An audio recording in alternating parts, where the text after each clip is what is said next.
Hello friends, welcome to Venki Tech channel. இந்த வீடியோல சிங்கப்பூர்ல புதுசா வந்திருக்க NTS பெர்மிட்ல எப்படி வேலைக்கு வர்றது அப்படிங்கறத பத்தி தான் பார்க்க போறோம்.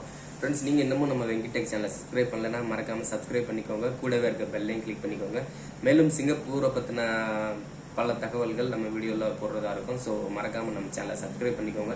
இப்போ வாங்க வீடியோக்குள்ள போலாம். இப்போ சிங்கப்பூர்ல செப்டம்பர் 1ல இருந்து இந்த NTS பெர்மிட்ங்கற ஒரு பாஸ் வந்துட்டு புதுசா கொண்டு வந்திருக்காங்க. நம்ம NTS பெர்மிட்னா என்ன, அதுக்குரிய சம்பளம் எவ்வளவு என்னங்கற டீடைல இதுக்கு முன்னாடி வீடியோல போட்டுருக்கோம். அதை கூட நீங்க போய் பார்த்துட்டு வாங்க. சரிங்களா? இப்போ NTS பெர்மிட்ல எப்படி செலக்ட் ஆகுது அப்படிங்கற பத்தி பார்க்கலாம். முதல்ல NTSல செலக்ட் ஆகணும் அப்படின்னா நீங்க வேற வழியே இல்லை, ஏஜென்ட் மூலமா தான் வந்தாகணும். அப்படி இல்லை அப்படின்னா இன்னொரு ஆப்ஷன் என்னன்னு கேட்டீங்கன்னா, உங்களுக்கு தெரிஞ்ச மாமாவோ சித்தப்பாவோ அண்ணனோ யாரோ ஒரு சிங்கப்பூர்ல இருக்காங்கன்னா அவங்க கம்பெனில ஒரு வேலைக்கு வேக்கன்ட் இருக்கு அப்படின்னா அவங்க மூலமா நீங்க வந்துட்டு அந்த NTS பெர்மிட்ல அவங்க கிட்ட பேசி எந்த ஒரு ஏஜென்ட் ஃபீஸும் இல்லாம நேரா அந்த அண்ணன்ட்ட பேசி அவங்க ஓனர் உங்களை கான்டாக்ட் பண்ணுவாங்க. இன்டர்வியூ அட்டன் பண்ணி நீங்க வந்துட்டு ஏஜென்ட் ஃபீஸ் இல்லாம அப்படி ஜாப்புக்கு போயிடலாம். அப்படி இல்லை வேற வழியே இல்லை, நீங்க ஏஜென்ட் ஃபீஸ் அந்த உங்களுக்கு அந்த ஆப்ஷன் இல்லைன்னா வேற வழி இல்லை, நீங்க ஏஜென்ட் மூலமா தான் காசு கட்டி வர்ற மாதிரி இருக்கும். சரிங்களா? இப்போ நீங்க ஏஜென்ட் மூலமா வர்றீங்க அப்படின்னா நீங்க முதல்ல உங்ககிட்ட ஏஜென்சி கான்டாக்ட் எதுவும் இருந்துச்சுன்னா ஓகே, இல்லைன்னா உங்க சொன்ன மாதிரி உங்க மாமாட்ட அண்ணன்ட்டோ யார்ட்டையோ ஏஜென்ட் நம்பரை வாங்கிக்கோங்க, நான் வச்சுக்கோங்க. அப்படி இல்லாதவங்க என்ன பண்ணணும் அப்படின்னு கேட்டீங்கன்னா, ஃபேஸ்புக் போங்க. ஃபேஸ்புக் போயிட்டு இந்த மாதிரி சிங்கப்பூர் NTS பெர்மிட் ஜாப் அப்படின்னு சொல்லி போட்டீங்கன்னா அதுல சில ஏஜென்ட்டுகள் ஜாப் போட்டிருப்பாங்க. சரிங்களா? அதுல அவங்களோட நம்பர் எடுத்து வாட்ஸ்அப்ல மெசேஜ் பண்ணி பேச ஆரம்பிச்சிருக்கேன். சார் இந்த மாதிரி NTS ஜாப் போட்டிருந்தீங்க இல்லையா, அதனால இப்போ நான் இந்த மாதிரி இவ்வளவு படிச்சிருக்கேன், இந்த மாதிரி இந்த வேலை பார்த்துருக்கேன் அப்படிங்கிற மாதிரி சொல்லுங்க. இப்போ ஏதாவது ஆர்டர் இருக்கா சார் அப்படின்னு கேளுங்க. இருந்துச்சுன்னா அனுப்பிவிடுவாங்க. அப்படி இல்லைன்னு கேட்டீங்கன்னா என்ன சொல்றீங்கன்னா, சரி சார் உங்களோட வாட்ஸ்அப் குரூப்ல வந்துட்டு என்னோட நம்பரை வந்து ஜாயின் பண்ணி விடுங்க, வாட்ஸ்அப் ஜாப் குரூப்ல அப்படின்னு சொல்லிட்டீங்கன்னா உங்களோட நம்பரை வந்து அவங்க ஜாப் குரூப்ல ஜாயின் பண்ணி விட்டுருவாங்க. இந்த மாதிரி ஒரு 4-5 ஒரு 10 ஒரு 5-6 ஏஜென்சி நம்பரை வாங்கி வச்சுக்கிட்டு அவங்களோட ஜாப் குரூப்ல ஜாயின் பண்ணிக்கோங்க. இது நல்லா தெரிஞ்சுக்கோங்க. இது வரைக்கும் நம்ம எந்த பணமும் கட்டல, நம்ம வந்து ஜாயின் தான் பண்ணிருக்கோம். சரிங்களா? ஏன்னா ஃபேஸ்புக் மூலமா வர்றது வந்துட்டு ஓரளவுக்கு உண்மையா இருக்கும் அப்படின்னு தான் நம்ம சொல்ல முடியும். எல்லாமே உண்மையா இருக்கும் நம்பகமா இருக்கும் அப்படின்னு சொல்ல முடியாது. நீங்க அந்த நம்பகமான ஏஜென்ட்டை பார்த்து காசு கட்டுறதுலதான் இருக்கு. நீங்க அதை நம்ம சொல்ல முடியாது. ஏன்னா அவன் ஃபேஸ்புக்ல போய் பார்க்க சொல்றானே, ஃபேஸ்புக்ல போனாலே ஃப்ராடா தான் இருக்குமே அப்படின்னு நீங்க நினைக்க வேணாம். ஏன்னா ஃபேஸ்புக்லயும் சில உண்மையா பண்ற ஏஜென்சிகளும் இருக்காங்க. சரிங்களா? நீங்க அதனால ஃபேஸ்புக் ஏன் சொல்றேன், அதுல இருந்து நம்பரை மட்டும் எடுத்துக்கோங்க. ஏஜென்சி நம்பர் எடுத்துக்கிட்டு நீங்க அவங்க கிட்ட மெசேஜ் பண்ணி இப்போ நீங்க குரூப்ல ஜாயின் பண்ணிக்கோங்க. சரிங்களா? நீங்க அந்த ஒரு 10 குரூப் சொன்னல, 10 குரூப் ஜாயின் பண்ணிக்கோங்க. ஜாயின் பண்ணிட்டு டெய்லி அந்த குரூப்புகளை ஃபாலோ பண்ணுங்க. மேக்சிமம் இவங்க என்ன பண்ணுவாங்கன்னா, இன்னைக்கு ஒரு ஆர்டர் போடுறாங்க அப்படின்னா அந்த 10 குரூப்லயும் பாத்தீங்கன்னா அந்த ஆர்டர் வந்திருக்கும். ஒரு ஏன்னு கேட்டீங்கன்னா, சிங்கப்பூர்ல இருந்து ஒரு கம்பெனி வந்துட்டு வேலைக்கு ஆள் எடுக்குதுன்னா அவங்க வந்து ஒரு ஏஜென்சிக்கு அனுப்புவாங்க, சிங்கப்பூர் ஏஜென்சி கிட்ட. அந்த சிங்கப்பூர் ஏஜென்சி இந்தியாவில் ஒரு மெயின் ஏஜென்ட்டுக்கு அனுப்புவாங்க. இந்த மெயின் ஏஜென்ட் என்ன பண்ணுவாங்க, அவங்களோட சப் ஏஜென்ட்டுக்கு அனுப்பும்போது அப்படியே பிச்சு இவங்ககிட்டன்னு எல்லா பேர்ட்டையும் போயிடும். அதனால நீங்க ஒரு குரூப்ல பாக்குற ஜாப் வந்துட்டு மீதி இருக்கிற 9 குரூப்லயுமே நீங்க பார்க்கலாம். அப்போ இந்த 10 குரூப்ல எதுக்காக அவங்கள ஜாயின் பண்ண சொல்றேன்னா, இப்போ நீங்க ஒரு குரூப்ல வந்துட்டு ஒரு ஜாப்க்கு வந்துட்டு என்னன்னா 8500 வெள்ளி போட்டிருக்கு சர்வீஸ் சார்ஜ் ஏஜென்ட் ஃபீஸ் அப்படின்னா, நீங்க மற்ற குரூப்ல பார்க்கும்போது கொஞ்சம் கம்மியா இருக்கும். இந்த ஏஜென்ட்டை கொஞ்சம் கம்மியா இருக்கும். ஒரு 1000 வெள்ளி 7000 வெள்ளி அப்படிங்கிறப்ப கம்மியா இருக்கும். உங்களுக்கு ஒரு 1000 வெள்ளி 2500 வெள்ளி கம்மியாகுது அப்படின்னா நீங்க அந்த இடத்துல அவங்க கிட்ட போறதுதான் பெஸ்டா இருக்கும். ஆனா அதையும் பார்த்துக்கோங்க. நீங்க என்னடா ஒரு 1500 வெள்ளி 2000 வெள்ளி கம்மியா போட்டிருக்காரு அப்படின்னு சொல்லி அவர் நம்பகமான ஆளா இருந்தா மட்டும் அவர்கிட்ட பண்ணுங்கன்னு சொல்றேன். சரிங்களா? அது எப்படி இன்டர்வியூ என்னங்கிறத அப்புறம் சொல்லலாம். சரி, ஓகே. இப்போ குரூப்ல சேர்ந்தாச்சு, டெய்லி ஜாப் வந்துகிட்டு இருக்கும்போது உங்களுக்கு பிடிச்ச வேலை வந்துருச்சு அப்படின்னா நீங்க என்ன பண்ணணும் அப்படின்னு கேட்டீங்கன்னா, இப்போ என்ன பண்றதுன்னா, என்ன ஜாப் சொல்றேன்னா, ஒரு மிஷின் ஆப்ரேட்டர் ஜாப் வந்திருக்கு அப்படின்னா நீங்க என்ன பண்ணணும், அந்த உங்களோட ரெஸ்யூம் எப்படி ரெடி பண்ணணும் அப்படின்னு கேட்டீங்கன்னா, அந்த ஜாப்ல என்ன ஜாப் டிஸ்கிரிப்ஷன் போட்டிருக்கோ, அதாவது ஜாப் ரெஸ்பான்சிபிலிட்டி போட்டிருக்கோ, அதை அப்படியே முடிஞ்ச அளவுக்கு காப்பி பண்ணி கூட உங்க ரெஸ்யூம்ல போட்டுருங்க. அப்படி பண்றது கொஞ்சம் ஏன்னா அது கொஞ்சம் பிரச்சனை தான். நீங்க என்ன பண்ணுங்க, அதுல இருக்கிற மாதிரியே கொஞ்சம் ஏதாவது பட்டிங்கரிங் பண்ணி உங்க ரெசியூமை மாத்தி வச்சுக்கோங்க. சரிங்களா? அதாவது நான் என்ன சொல்றேன்னா, அதுல இருக்க மாதிரியே தான் மேக்சிமம் சிங்கப்பூர் கம்பெனி ஓனர் வந்து எதிர்பார்க்குறாங்க.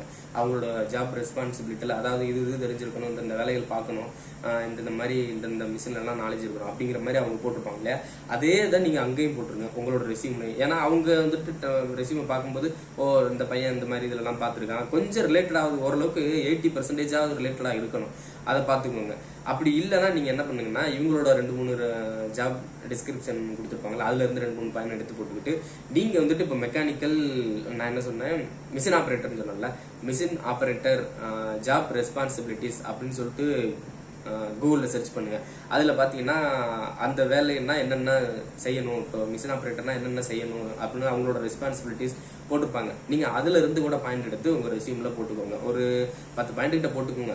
சரிங்களா? இப்போது எலக்ட்ரீஷியனுக்கு வேலைக்கு அப்ளை பண்ணுறீங்கன்னா எலக்ட்ரீஷியன் ஜாப் ரெஸ்பான்சிபிலிட்டி அப்படின்னு கூகுளில் போட்டிங்கன்னா அதில் அவங்க எலக்ட்ரீஷியனாக என்னென்ன வேலை பார்க்கணும் அப்படிங்கிறது இருக்கும். அதை எடுத்து நீங்கள் வந்துட்டு டைப் பண்ணி ரெசியூமில் போட்டுக்கோங்க. அதாவது ரெசியூம் என்றைக்குமே நீங்கள் வந்து கொடுக்குற வேலைக்கு சம்மந்தப்பட்டதாக தான் இருக்கணும். சரிங்களா? நீங்கள் வந்துட்டு இப்போ ஒரு மெக்கானிக்கல் இன்ஜினியரிங் முடிச்சிருக்கீங்க, ஒரு மெக்கானிக்கல் இன்ஜினியர் ஜாப் வருது அப்படின்னா அதே மாதிரி ரெசியூம் பார்த்துக்கோங்க. இன்னைக்கு என்ன ஜாப் வருதோ அந்த ஜாப் கொடுக்குறத நாளைக்கு கொடுக்காதீங்க. ஏன்னா ஒரே ஜாப் நாளைக்கு வரப்போறது இல்லை. இன்னைக்கு ஒரு மெக்கானிக்கல் இன்ஜினியர் ஜாப் வருதுன்னா அதுக்குரிய மாதிரி ரெசியூம் ரெடி பண்ணிக்கோங்க. நான் வந்து மெக்கானிக்கல் இன்ஜினியராக 2 வருஷம் வேலை பார்த்துருக்கேன் அப்படிங்கிற மாதிரி அவங்க கேட்டிருக்க ரெஸ்பான்சிபிலிட்டிஸ் போட்டுக்கோங்க. நாளைக்கு ஒரு மெக்கானிக்கல் டெக்னீஷியன் வருதுன்னா மெக்கானிக்கல் டெக்னீஷியன் போட்டு அதுக்குரிய ஜாப் ரெஸ்பான்சிபிலிட்டிஸை போட்டுக்கோங்க. அதனால நீங்கள் ரெசியூம் வந்துட்டு டெய்லி மாற்றுற மாதிரி தான் இருக்கும், அதையும் பார்த்துக்கோங்க. அதனால நீங்கள் வந்துட்டு டெய்லி மாற்றுறீங்களே, அதில் ஏதாவது பிரச்சனையா அப்படின்னு கேட்டீங்கன்னா நீங்கள் வந்துட்டு அந்த வேலை தெரிஞ்சாதான் நீங்கள் மாற்றணும். அது போக நீங்கள் சும்மா இந்த ஒரு ஆப்ரேட்டர் கேட்டிருக்காங்க, நான் சும்மா ஆப்ரேட்டராக போகிறேன் அப்படிலாம் அவங்க போட்டிருக்க மாதிரியே நான் ரெசியூமை போட்டு அப்படி பண்ணுறேன் அப்படிலாம் பண்ண முடியாது. நீங்கள் உங்களுக்கு அந்த வேலை தெரியும், நான் ஒரு இன்ஜினியராக வேலை பார்த்துருக்கேன், என்னால் டெக்னீஷியனாகவும் வேலை பார்க்க முடியும் அப்படின்னா நீங்கள் வந்துட்டு தாராளமாக டெக்னீஷியனாக வேலை பார்த்த மாதிரி நீங்கள் போட்டுக்கலாம். அதில் வந்து எக்ஸ்பீரியன்ஸ் சர்டிஃபிகேட்டு அந்த அளவுக்குலாம் எந்த கம்பெனியும் கேட்க போகிறது இல்லை.